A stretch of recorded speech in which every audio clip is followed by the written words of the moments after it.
Monday Night Raw starts off with Seth Rollins. He was cutting a promo but gets interrupted by Sami Zayn. Seth Rollins wanted to know what Sami Zayn thought of, the new faction he's joining and that the WWE is finna run through him, that they are the future. Sami does not agree with what Seth Rollins is doing. He thinks it's ridiculous. He said he doesn't really understand it, and that he ends up mentioning that he's basically doing the same thing that Roman Reigns and Punk ended up doing. He ends up saying that he's very similar to Roman with the bloodline. Seth disagrees. He thinks it's completely different, but Sami Zayn says it's the exact same thing, which it kind of is, to be honest. Seth Rollins Sami ends up saying that he thought that Seth Rollins was different, but he's just like them, and he ends up saying that he is jealous of CM Punk and Roman Reigns. The reason why he's doing all this is to be in the same positions that they were as that top guy.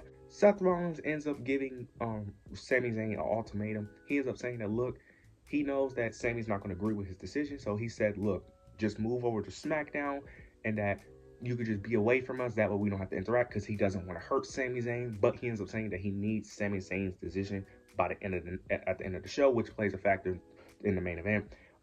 We end up getting a 7-11 where Paul Heyman ends up saying that if he goes to SmackDown, he gets a guaranteed title shot after Backlash, the winner between Johnson and Randy Orton. This was really good. I really enjoyed it. This was a great way to start off the show. This is a good way to start off this new faction, having a beloved babyface go against them, and then you have the dominant heel faction taking out the beloved babyface event. I like what they're doing here. This is great. I think Sami Zayn is a good first opponent of that person that's fighting for WWE, fighting to do the right thing. I think this is a great first feud for them, and I think it's very entertaining, and I really enjoy what they did here. So I like what they did here. This was a great way to open the show. Afterwards, we end up getting Rhea Ripley versus Roxanne Perez. They end up having a decent match. The match ended up getting it ends up being caused by disqualification due to Julia interfering in the match. They attack Rhea Ripley. You get Io Sky. She comes in for the save, but the heels ends up escaping. I'm very interested in this. I like that they have NXT talent coming up. I like that they have Julia, Roxanne, and Stephanie all being on Raw.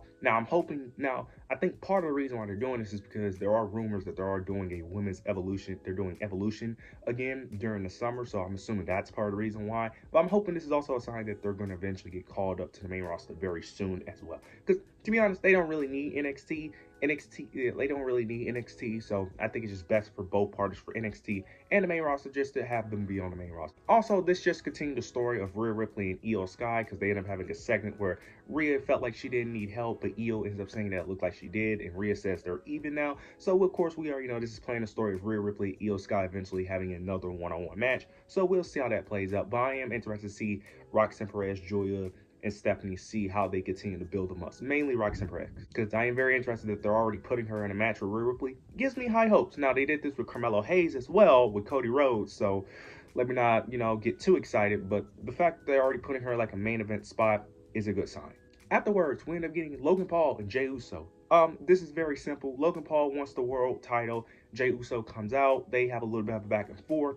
Logan Paul was talking some trash. Jey Uso super kicks him, and that's the end of the segment there.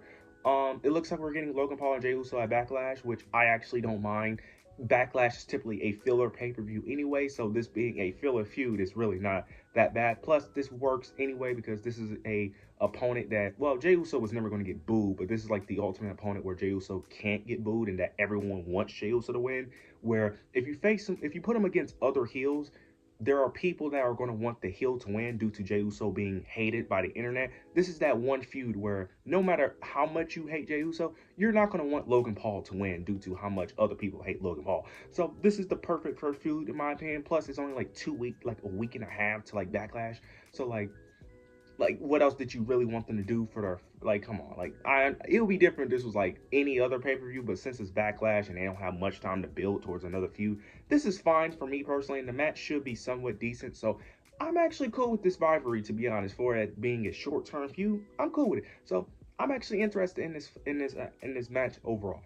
Now we get Becky Lynch. She ends up revealing, the reasons. She ends up revealing that she was the one that attacked Bayley. She revealed her reasoning. Now, her reasoning kind of don't make sense. She basically ends up saying that Bayley attacked her for years, that she hasn't forgotten what Bayley has done to her, and that Bayley doesn't deserve to be in the position that she's in, and that Bayley she ends up mentioning Bailey on the internet, complaining why she can't be a top star, why she isn't pushed like other women, and she ends up saying that she isn't pushed like other women because basically she just isn't a top star like she is. Then she ends up getting to Lyra, ends up saying that the reason why she attacked Lyra was simply because she was friends with Bailey, and that she ended up staying friends with Bailey afterwards. Lyra comes out, ends up saying that basically she wants payback, she wants revenge, and she wanted a match, but of course Becky wasn't going to accept it, so they end up saying that they're going to have the match at Backlash. Lyra ended up getting like a drop kick on Becky Lynch, and then Becky Lynch ends up running away. Okay, the overall segment was good. Towards the end, I will say Becky Lynch was kind of doing a little too much towards the end. Like last minute, she was like rambling, like yelling into the mic. She was doing a bit too much, but overall the segment was good. I will say this: her reasoning for attacking Bailey makes no sense because Bailey and Becky have not interacted with each other for a while. The last time I can even remember them interacting was War Games, like 2023. Was that 2023 War Games? I could be wrong, but like 2023 or 2024 War Games. But even then, that didn't really have much to do with Bailey. That had more. She ended up joining mainly due to Charlotte, if I'm not mistaken. So it was mainly Charlotte was the story they was telling with Becky Lynch at that time. So the whole reasoning don't make any sense at all. Like they try to do the Bianca Belair route, but at least with Bianca, that made more sense because they was actually feuding with Bianca for that entire stretch.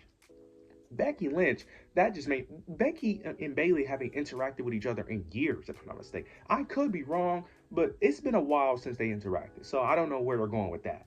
Um, so the feud itself don't make much sense due to the reasoning. She could have just easily said that Bailey doesn't deserve to be in the opportunities that she's in. She could have felt like Lyra was, you know, basically replacing Becky Lynch with Bailey. That would have been a better story, that Lyra was trying to replace her and that Bailey doesn't deserve to be. Kind of basically do a Naomi thing. That's all you have to do. Just copy what Naomi did. That's literally all you have to do. I don't know why they went with the whole attacking thing.